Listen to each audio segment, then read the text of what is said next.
The Call Her Daddy podcast host announced that she and husband Matt Kaplan are expecting their first baby together. Here's what she tells you to do. You're going to listen to the beginning of this episode and you're going to learn how to be alone. And you're going to be the hottest, baddest, most gorgeous ever. They're preaching that you live a way that they don't want to, because she ultimately, deep down, she knows this isn't true. She's lying to herself. The real problem is that she's lying to you. We're going to talk about Call Her Daddy.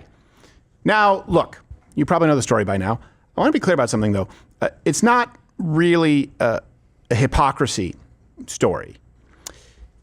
It's an advice being dispensed that will harm your life irreparably while not living it herself story.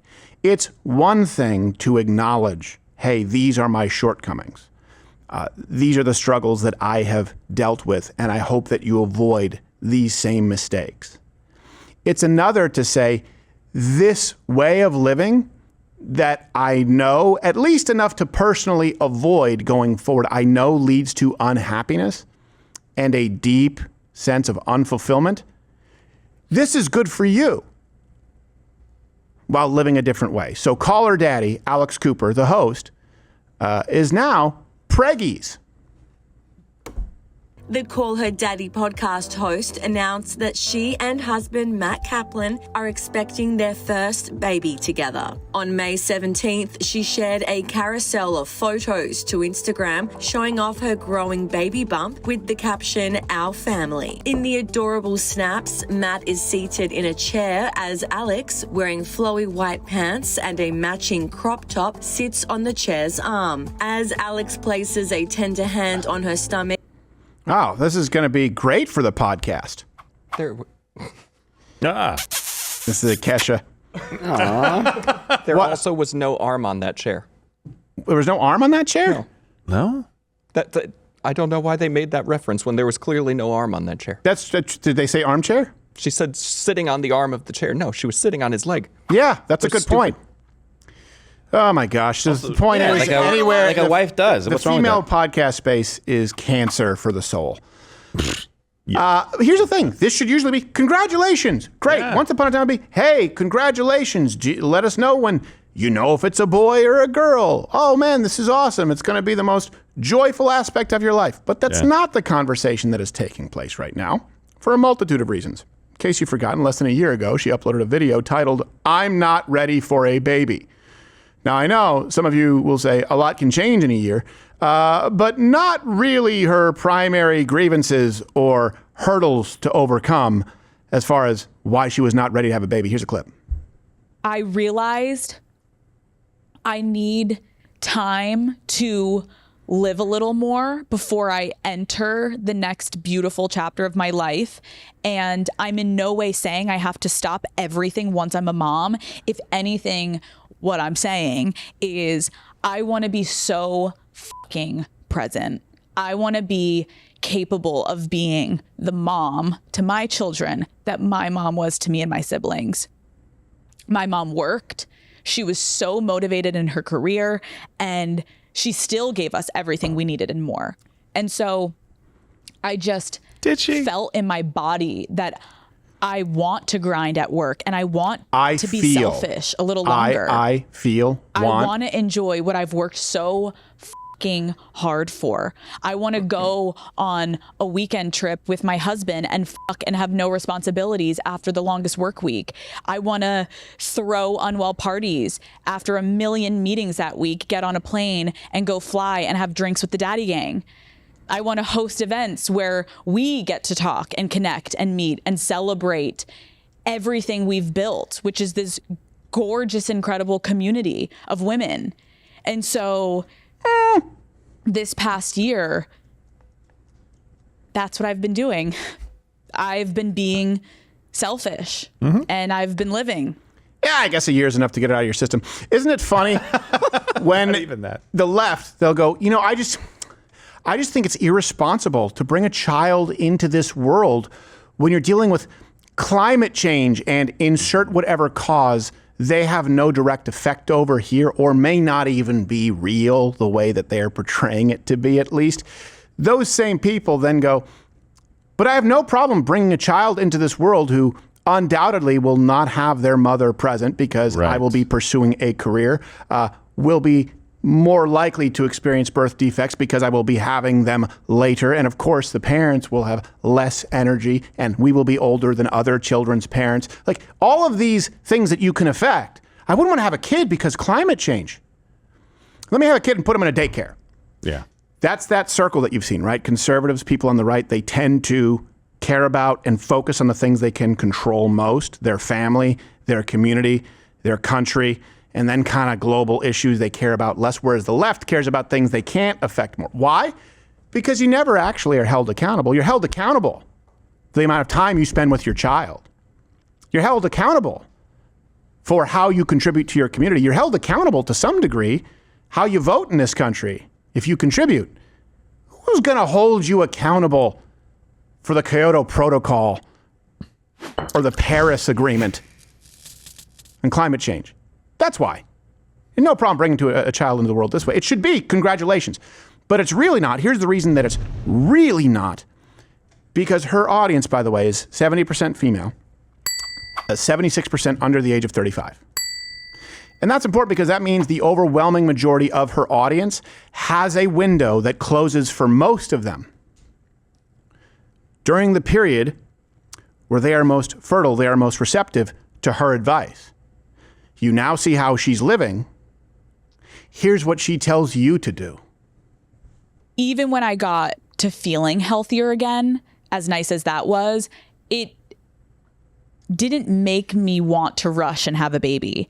Allowing yourself to also be present in what part of your life you're in, allowing yourself to recognize that being single is such a blessing. It's such an opportunity to learn things about yourself, to experience things with people, even if they are negative. You're going to listen to the beginning of this episode and you're going to learn how to be alone. And you're going to be the hottest, baddest, most gorgeous ever. You're going to be so good at being alone. You don't even need that fucking dirty, crusty ass little fucking loop.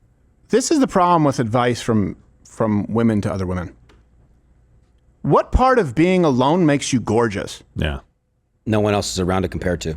I guess. You know what? That's actually a very good answer. If there's only one person in the picture, you're the prettiest one in the room. You compare it to the male podcast that they criticize, and by the way, rightfully so, a lot of those in the manosphere, but they never tell you, hey, you're gorgeous. You're enough. You're perfect the way you are. They go, get your stuff together. Make yourself more attractive. Make yourself, if you want a woman, you want the kind of woman who you are hoping to attract, make yourself the kind of person who would attract that woman. That means getting in shape, getting your finances in order, taking care of yourself, being confident. All of that. And this is just, I'm going to teach you how to be alone and you'll be gorgeous. Because there's not, by the way, you're going to be just as happy alone. Oh, wait, yeah, please, nanny, go bottle feed the child. They're preaching that you live a way that they don't want to, because she ultimately, deep down, she knows this isn't true. She's lying to herself. The real problem is that she's lying to you. Let's continue. Boy of a man. You go to the bar that you always go to, but you decide, you know what, I'm gonna have 2 to 3 drinks instead of 6 drinks. And therefore, you are coherent enough to suss out the guy who is also on your level. And you're actually able to have a real conversation to the point where he may be like, hey, there's like a wine bar down the street. Do you want to go somewhere like a little quieter? Yeah, fuck me. Is there one thing you regret from your early years of adulthood? I regret nothing. Like I feel like regretting something is to want to rewrite where I'm at now. You don't regret that Gordon Gekko shirt? Love where I'm at now, and I love my life. And of course, Lumberg shirt? I'm sure made mistakes if I go back and read my old diaries or whatever, but like, or listen back to episodes of Call Her Daddy. But like, I don't regret much because I like to live in the present. Okay, a couple things. Think about the ego on that. I'm sure I've made mistakes, but I don't regret them. You should regret mistakes. Yes. Mm-hmm. If you live a life without any regrets, you've lived an asshole's life. When people say, like, I have no regrets, so you're a stupid person. It's or an asshole. Like, yeah. you don't regret anything. You don't regret any way you've ever treated anybody else. Not even just your own life. Like you've acted ways to people. Like you've never yelled at somebody that you shouldn't have. You've never cut somebody off in traffic. You've never hit someone. You've never broke someone's heart. You've never cheated on anyone.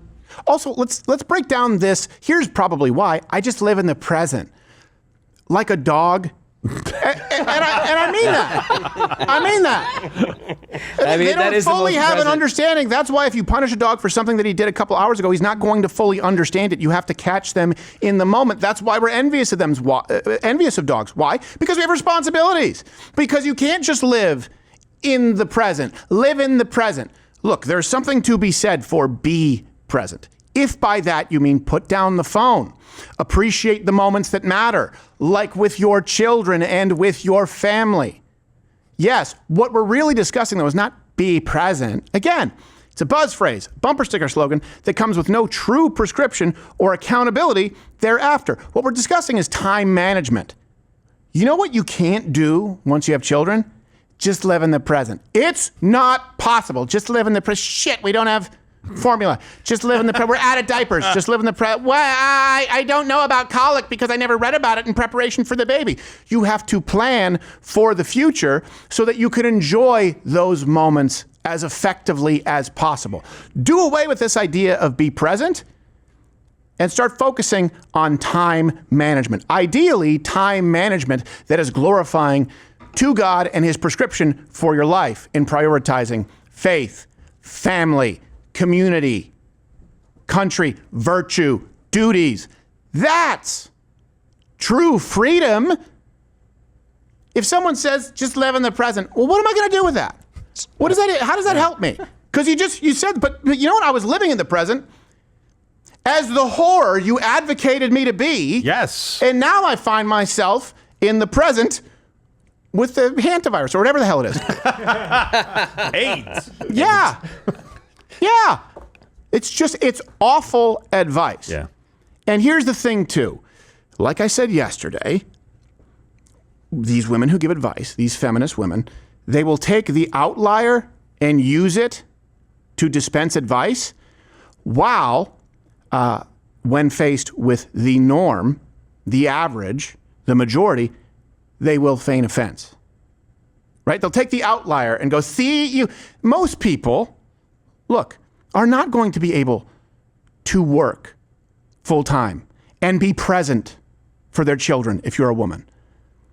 It's just not possible. Most of you are not multi-millionaires who get to broadcast from a studio that is likely very close to home and marry someone else who is successful and wealthy. Most of you are going to have a choice to make. There are outliers, and by the way, she still has to make some compromises. If she is going to be doing that, just like any of the femcons out there who say, make him a sandwich, and I'm a tradcon, but here I am broadcasting every day, someone else is raising their children. That is a compromise. Is it one that you want to make? That requires time management and prioritization of your values and your duties.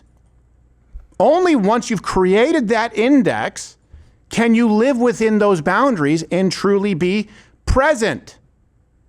But if you don't know where you stand and you don't, let me ask you this. You ever gone on a trip and it happened last minute and you didn't have an itinerary and you weren't checked into the flight? You ever have one of those trips? Okay. Did you feel present? Or did you feel more present when you planned a trip with your family or significant other, and you checked in, and you made sure you had the reservation, and you tried to eliminate as much stress as possible so that you could enjoy the trip? Be present. In which scenario, if you've experienced those, and I have, did you feel more present? Because if you want to experience that for most of your life, my advice is better than hers. And my advice would advocate, and by the way, to be clear, it's a trick statement. It's not my advice. It comes from a Christian worldview. Would advocate that she do what she's doing now, with some exceptions, and that maybe she would have done it younger as opposed to her regular bar and quiet wine bar and sleeping around and no regrets. Go through your life. Take inventory. What were your mistakes? Which ones do you regret most?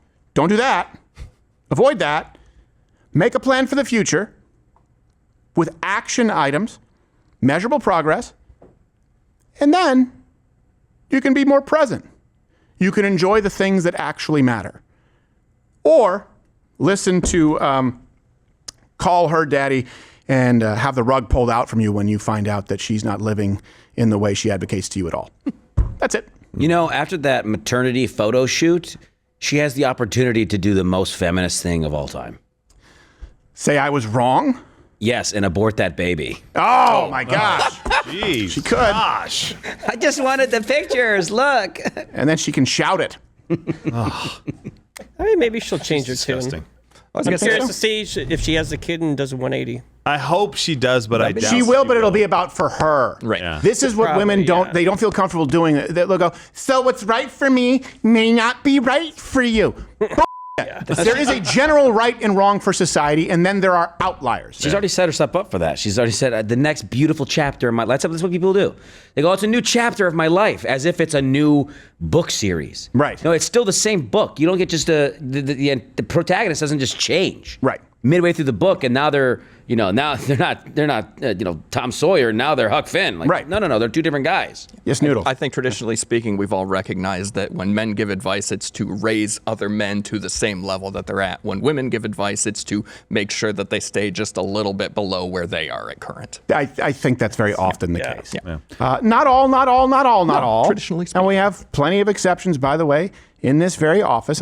So I get it, but you don't base your advice and your rules on outliers. So when did you start your podcast, Banging the Hammer? When do we get that? Hammer time. Yeah, hammer time with Noodle. What supplement can I take to engorge my manhood? But Everything's all natural. you can't. Yeah, he's the all natural. There's no secret? There's no like... Hammer You king. need a blood bag named see- Noodles. There's See, no the beautiful pill at the thing- gas station I could take? No. The beautiful thing is you were born short, so everything is just larger by proxy. Yes. Oh, I was born... No, it's a humble brag. It's not the proportionality. I'm very average size, so... What? What's your? She's cancer to women's souls. Yeah. She really is. And that's one of the reasons that I have no problem going very, very directly at her. And I'm glad we're doing it, is because so many women listen to this crap and think that it's good advice. Go to a bar, have 2 to 3 drinks. By the way, on 2 to 3 drinks, you're wasted. You're a young girl. You weigh maybe $130. A girl drinking 2 or 3. No, that What can't drinks be do you think? true, Gerald, Do you because think if that it's is, then I might have committed a crime. Do you think they're waiting? Do you think she ate first? Do you think that she has plenty of water in her system? Do you think she's waiting the 3 hours that it takes for your body to naturally process 3 drinks, 1 per hour? Probably not. That's no not small happening. point, right? How many times have you heard a woman like, I could drink you under the table? Not well, at all. physiologically, that was true. Amy Winehouse might still be alive. That's true. Do you understand, the actual wiggle room for substance when you're 100 pounds versus a 220, 240-pound man Exactly. with muscle? It's And very, then very when- different. I think when Hold women on. say that, they're being playful and they want you to just drink with them and get drunk and then touch them in the pool or whatever. Yeah, you did commit a crime. But you did commit a crime. No, dude, no. No. This guy's like, hey, do you want to go to a wine bar down the street and have more alcohol? Yes, F me was her response. Is that the reasonable thing? In fact, maybe it's better for you to get blackout drunk at the first bar, pass out, and go home. Is that the reasonable thing? I don't know. Maybe. Ask the sommelier. Yeah, exactly. I mean, I applaud you going Also, to have leave wine, your don't get me wrong. drink unattended to so Josh can drop some drugs. Where did the drugs come from? Well, I don't know, Josh. You. Just bought them. More drink. You tell me, Josh. No, Just because I'm wearing a shirt with a parrot and a palm tree and a coconut doesn't mean I'm dealing drugs in the bathroom of the bar. Josh is well known for respecting women. Plop, plop, fizz, fizz. Now, There's no Alka-Seltzer. It's too much acidity in the alcohol. You're going to have some stomach problems. I'm helping you. doing this for you. Exactly right. I'm not going to take this slander. You're right. I thought I ordered an apple teeny. This is Pepto-Bismol. I don't. The room's spinning. By the way, my name is now John. I'm changing my identity. Just go by. No, you're right. It's just like I hope, but this is what will happen for me. Yeah. But she needs to keep that demo, and she's fostered a demo. She just she's said, fostered a demo that feels betrayed. I'm not giving everything up. Oh, okay. I'm going to be just like my mom. Just read through the what she said. I'm going to be like my mom. She went out. She was very motivated for her career, and she still gave us everything. What did she give you? Did she give her time? If she did, that's fantastic. But it's probably a very low possibility that she gave you all the time and did all of that other stuff as well. Are you going to be able to do that? You just said you had 90 meetings a week, and then you had to fly out to hang out with the Caller Daddy crew, and you had to bask in the glow of this wonderful community. Are you going to give all that up? Are you going to do away with all of that stuff? Well, maybe she is. Spend more time with your kids? I doubt it is my point, Josh, because of what she said earlier. Yeah. She's not going to do that. If she did, that would be fantastic, and I would love it, and it would be the best thing for that kid. I doubt you're going to do it, though. Here's the thing. It's really this simple. When people say, once you become a parent, and of course, just to be clear as a Christian, your priority is to your husband or wife before your children. That's a fact. But what people will say, well, once you become a parent, your priorities change. And that, obviously the inference there is, now your priority above yourself is your children. And that's out of necessity, to be clear. Okay, so if you are prioritizing your children, do they need a parent in the house full time? Is that what's best for the children, or should they be raised by someone else?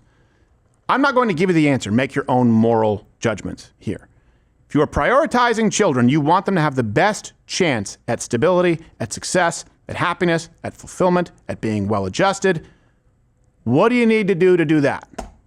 Use that as your starting off point. It's not going to be 90 meetings a week and hosting a podcast, telling people to go out and get banged in wine bars. Oh, you're still here, which is a miracle in the age of Instagram and shorts. I think you have some shorts up there. You have an attention span that is longer than that of a fruit gnat. So thank you. I'm glad you probably would like it a lot more if you actually head over and subscribe on Rumble. I'm live there 5 days a week, 11 a.m. Eastern, where free speech is still alive. Go to Rumble. Get off the social media ghetto that is YouTube, with a lot of homosexual activity here on YouTube. There may be some on Rumble, but I haven't seen it.